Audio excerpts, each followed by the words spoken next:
sebuah opini, ekspektasi posisi Badan Pangan Nasional pada revolusi industri tahap keempat, serta strategi pemerintah daerah dalam menghadapi dinamikanya.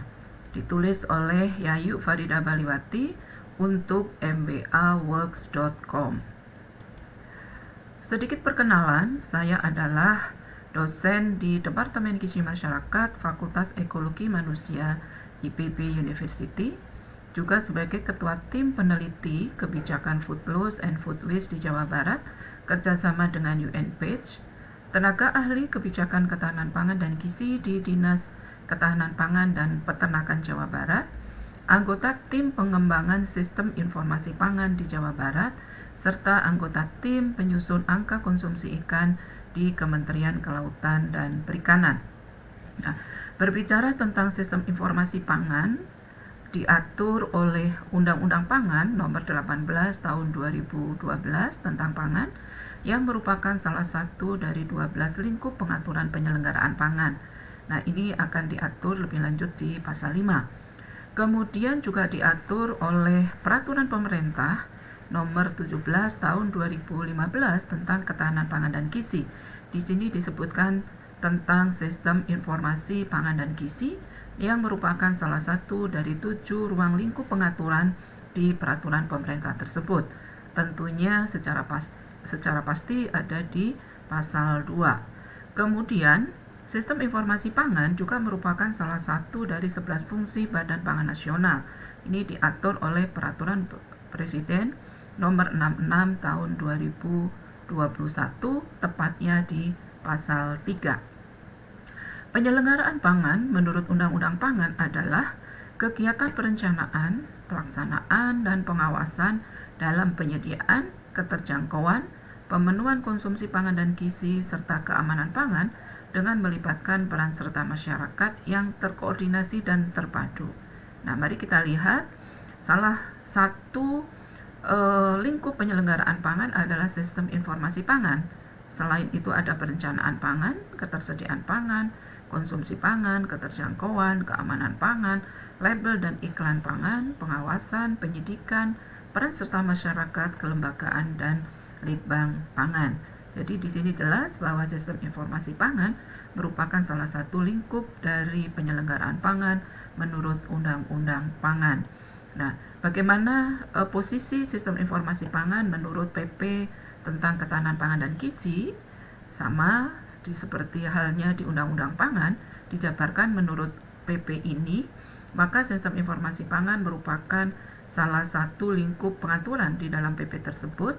Selain ada cadangan pangan pemerintah, cadangan pangan pemerintah daerah, keanekaragaman pangan dan perbaikan gizi masyarakat, distribusi pangan, perdagangan pangan, bantuan pangan.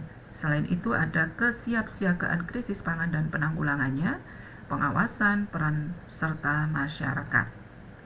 Nah, menurut PP tersebut di bab 7 pasal 75 sampai 85 diatur secara detail siapa, pengertiannya, kewenangannya tentang sistem informasi pangan dan gizi ini.